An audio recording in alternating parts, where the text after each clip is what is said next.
Assalamualaikum warahmatullahi wabarakatuh. Alhamdulillahirabbil alamin allazi faddala bani adama bil ilmi wal amali ala jami'il alam. Asyhadu an la ilaha illallah wahdahu la syarikalah wa asyhadu anna Muhammadan abduhu wa rasuluhu la nabiyya ba'dah. Anak-anakku sekalian, para siswa, murid-murid kelas 10 Madrasah Aliyah Negeri, khususnya di Madrasah Aliyah Negeri 3 Palembang. Pada kesempatan ini, video yang pertama ini kita insya Allah akan membahas tentang pengantar sebelum kita belajar pada materi Al-Quran Hadis pada kelas 10 ini.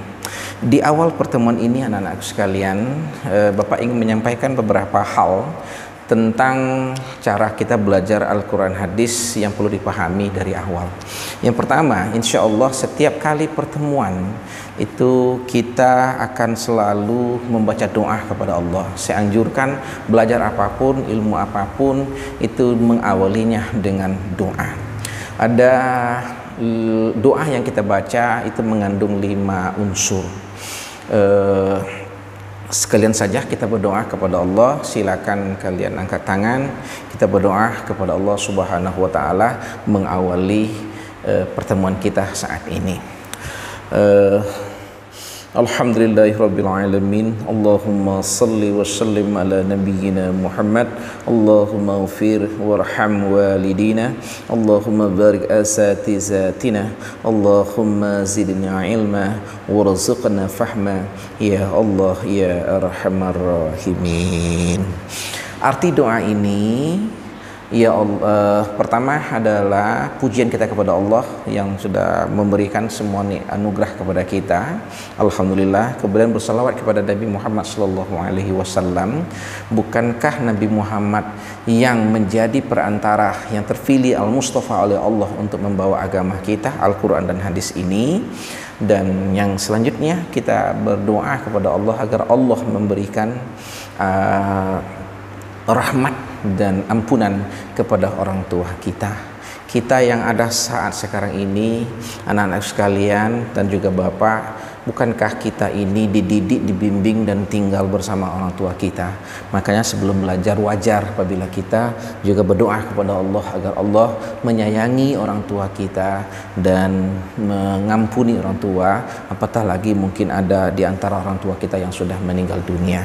Lalu selanjutnya kita juga berdoa untuk guru-guru kita, anak-anakku sekalian, guru di PAUD, di TK, di SD, di Madrasah Ibtidaiyah, di MTS, di SMP, yang mengantarkan kalian semua sampai di kelas 1 atau kelas 10 sekarang ini, yang juga mengantarkan Bapak bisa seperti sekarang ini.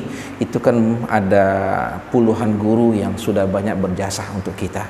Jadi kita doakan juga, Allahumma barik asatizatina, ya Allah berkahilah semua guru-guru kami yang sudah mengajari, yang membimbing dan memotivasi kami selama ini. Dan terakhir yang nomor 5, kita berdoa agar Allah menambahkan ilmu untuk kita dan memberikan pemahaman kepada kita. Allahumma zidna ilma warzuqna fahma. Ya Allah, tambahkan ilmu kami dan berikan pemahaman kepada kami. Ini insyaallah doa ini akan dibaca setiap kita kali pertemuan. Kalau memungkinkan nanti dalam kelas pada pertemuan atau pada video seperti ini, kita juga mengawali doa yang seperti ini. Anak-anak sekalian, jangan lupa berdoa kepada Allah sebelum kita mengawali proses pembelajaran. Selanjutnya, itu lebih awal Bapak harus juga menyampaikan niat kita dalam belajar. Kalau ditanya secara jujur, barangkali di antara anak-anak sekalian yang tercinta itu banyak motivasinya belajar. Kalau kita lihat cita-citanya apa, si A ingin jadi apa? Jawabannya ingin jadi dokter, Pak. Yang ini cita-cita jadi apa? Ingin menjadi polisi, ini jadi tentara, ini jadi pengusaha, ingin jadi pengacara, atau punya tujuan yang lain. Anakku sekalian, apapun niatnya, belajar untuk jadi ini, jadi ini, jadi ini, jadi ini bukan yang utama. Al-Quran, hadis Nabi Muhammad mendidik kita anak sebagai seorang muslim oleh belajar itu untuk mencari ridho Allah Subhanahu wa taala. Wa ma umiru illa liya'budullaha mukhlishina lahuddin. Tidaklah kalian disuruh untuk mengikhlaskan niat kalian dalam beragama, semua aktivitas kita, apalagi kita belajar kitabnya Allah Al-Quran dan sejarah hidup, ucapan perbuatan sunnah orang yang paling mulia yaitu Nabi Muhammad SAW. Dengan Bapak belajar nak bukan hanya sekedar untuk dapat nilai. Nilai itu penting tapi bukan yang utama. Yang kita inginkan adalah mendapatkan ridho dari Allah Subhanahu wa Ta'ala. Coba perhatikan, renungkan dan camkan hadis Nabi Muhammad SAW.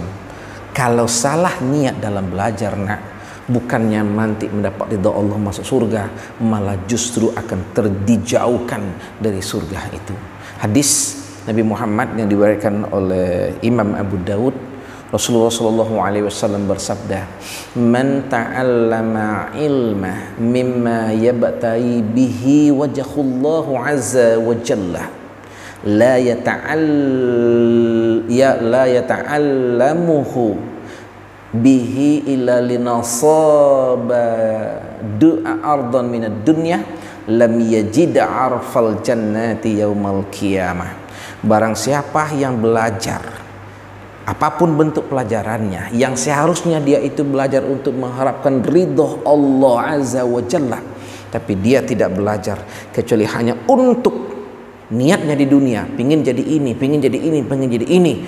Orang yang belajar punya cita-cita seperti itu, lam yajid arfal jannati yaumal qiyamah, tidak akan pernah mendapatkan bau surga nanti pada hari kiamat. Dapat baunya saja tidak, apalagi dimasukkan kepada Allah. Lalu bagaimana caranya Pak? Terlanjur kami ingin belajar, ingin jadi ini, ingin jadi ini. Silakan saja. Tapi niatnya utama, saya belajar karena Allah. Belajar matematik karena Allah, fisika karena Allah, kimia karena Allah, Al-Quran hadis karena Allah, akhlak dan akidah akhlak karena Allah. Dan saya ingin mengabdikan ilmuku nanti di bidang jadi dokteran. Saya belajar untuk Allah, mengharapkan ridha Allah, dan saya ingin mengabdikan nanti ilmuku di bidang kedokteran, di bidang kepolisian, di bidang tentara, pengacara, pengusaha, apapun. Jadi cita-cita kita itu hanyalah ladang pengabdian kita untuk beramal. Tapi yang utama niatnya adalah karena Allah Subhanahu wa Ta'ala. Jadi anakku sekalian, tolong di reset ulang niat kalian, perbaharui niat kalian dalam belajar, masuk man 3, masuk madrasah atau belajar dimanapun, untuk mendapatkan ridho Allah dan ingin mengabdikan nanti ilmu di bidang yang kita cita-citakan. Paham sampai di sini? Nah, selanjutnya pada pelajaran Al-Quran hadis ini, Bapak juga ingin menyampaikan headline materi kita. Al-Quran hadis ini dalam sesuai dengan struktur kurikulum, termasuk sekarang K13, itu dalam 1 pekan itu kita belajar 1 hari, di mana 2 jam. Satu pertemuan itu adalah 2 jam belajar, atau 2 kali 45 menit. Kurikulum sudah menentukan materinya. Jadi untuk kelas 10 ada 2 semester, itu dibagi khusus untuk yang semester pertama itu akan membahas sebagai semacam pengantar untuk ulumul Quran, banyak membahas masalah Al-Quran. Ada 5 materi, diawali nanti untuk mengenal Al-Quran, Introduction to Holy Book Al-Quran. Nanti ada 2 pembahasan di dalamnya, anak-anak sekalian. Apa itu Al-Quran, baik secara bahasa dan menurut istilah, dan dilanjutkan nanti dengan nama-nama lain selain Al-Quran, karena Al-Quran juga punya banyak nama. Lalu nanti pada bab yang kedua kita akan belajar insya Allah tentang keotentikan Al-Quran, keaslian Al-Quran, kehebatan Al-Quran, aspek-aspek sehingga Al-Quran ini menjadi mukjizat. Kenapa Al-Quran ini begitu utama, begitu hebat, begitu wajar dijadikan panduan hidup kita? Apanya yang hebat? Nah, nanti kita akan melihat aspek-aspek keotentikan Al-Quran, kemurnian Al-Quran ini ketika kita akan mempelajari tentang mukjizat, khususnya aspek kemukjizatan yang ada di dalam Al-Quran. Sebagaimana yang diketahui bahwa Al-Quran adalah mukjizat utama Nabi Muhammad SAW, dari aspek bahasanya, dari aspek isinya, dan juga dari aspek pemberitahuannya, baik yang sudah terjadi sejarah masa lampau maupun yang akan diramalkan oleh Al-Quran. Ini sangat luar biasa. Lalu pada bab yang ketiga kita juga akan mempelajari nanti tujuan dan fungsi Al-Quran untuk kita. Untuk apa sih Al-Quran turunkan? Allah turunkan Al-Quran ini kepada Nabi Muhammad dan untuk kita umat Islam. Apa sih tujuannya? Apa sih fungsinya?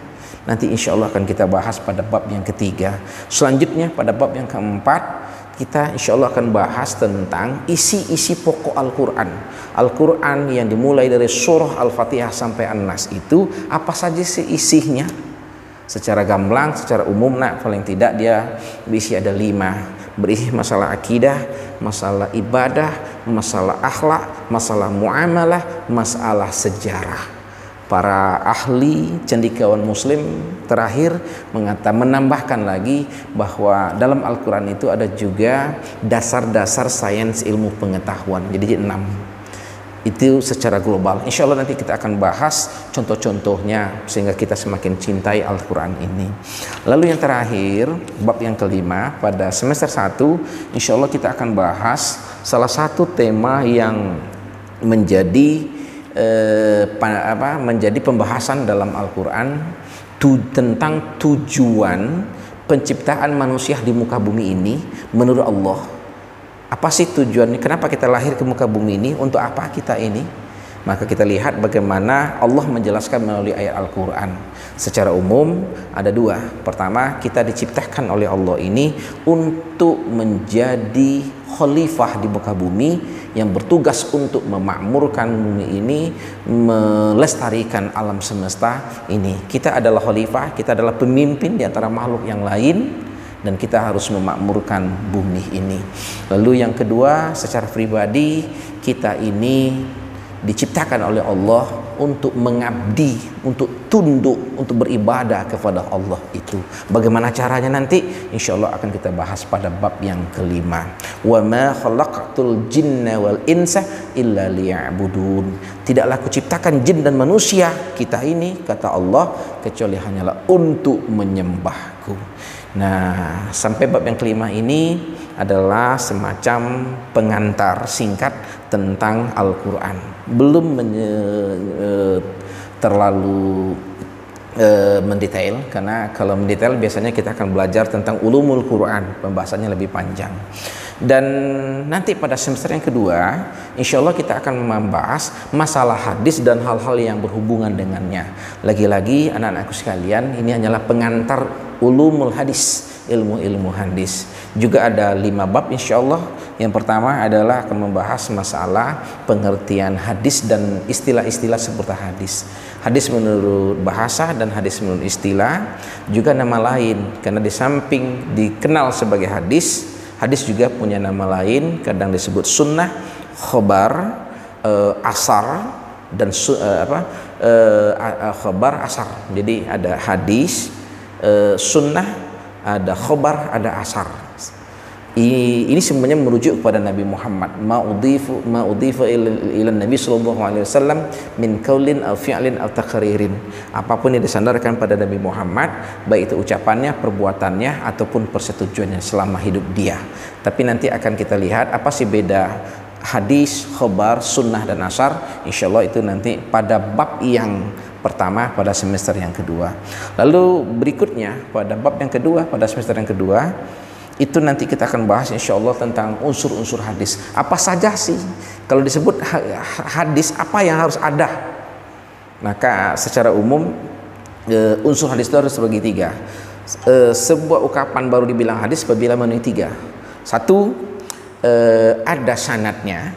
2, ada matannya. Dan ketiga, ada rawinya.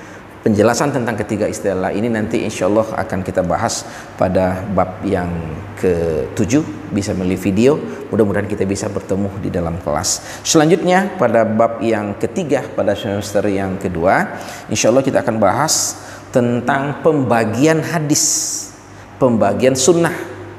Nah, ada pembagian hadis sunnah itu dari berbagai aspek. Kalau dari aspek datangnya kan dibagi tiga, ada dari ucapan, perbuatan, ada persetujuan Nabi. Itu hadisnya, itu dipandang dari cara datang dari nabinya. Dan juga nanti akan kita bahas tentang pembagian hadis dari segi kualitas dan kuantitas. Dari segi kuantitas jumlah sanadnya, maka hadis secara umum dibagi dua. Pertama ada hadis mutawatir, hadis yang periwayatan sanadnya banyak, yang mustahil yang berbohong, orang-orang yang meriwayatkan dari Nabi banyak. Dan yang kedua adalah hadis ahad, yang jumlah sanadnya atau yang meriwayatkan tidak sampai seperti pada hadis mutawatir. Dan hadis ahad ini juga dibagi lagi kepada tiga, ada hadis masyhur, hadis aziz, dan hadis gharib. Bagaimana penjelasan detailnya? Insya Allah nanti akan kita bahas pada video untuk bab yang keempat pada semester yang kedua. Dan yang terakhir,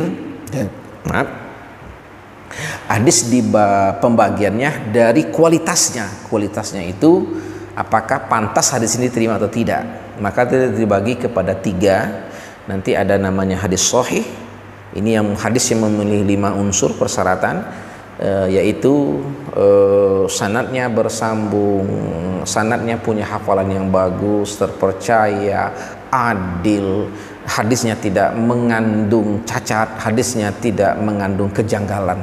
Kalau 5 ini terpenuhi dengan sangat bagus, maka itu dinamakan dengan hadis sahih. Kalau agak kurang sedikit, derajatnya agak kurang, juga menjadi hadis hasan. Tapi ini masih bisa diterima walaupun kurangnya agak sedikit. Tapi kalau kelemahannya banyak, maka itu dinamakan dengan hadis dhaif, hadis yang lemah, karena dia banyak kelemahannya. Nah, ini pembagian hadis dari kualitas. Tapi ada lagi, ada satu, tidak bisa dinamakan hadis, tapi itu sebagian kadang-kadang dianggap hadis.